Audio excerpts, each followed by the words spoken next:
Welcome. In this video I will show you how to add delete button to screenshots on Samsung Galaxy smartphones.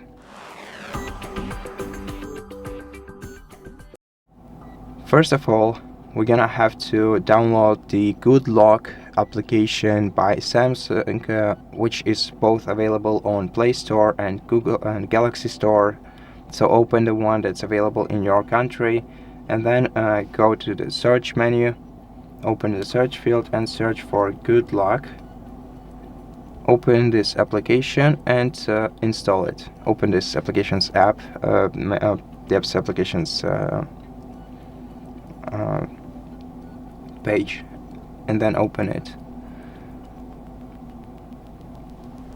Then agree to terms of service, and after that we're gonna need to install an extension for this application called NiceShot. Here it is.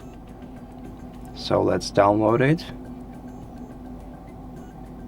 Once the extension is downloaded, let's open it, let's enable it, and after that switch the toggle to the right next to add delete button.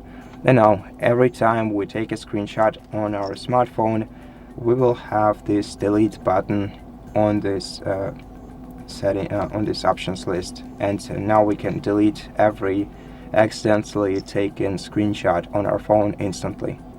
So that's how you do it. Thank you for watching this video. If you liked it, please consider subscribing to our channel, leave us a like and a comment below, and I'll see you in the next one.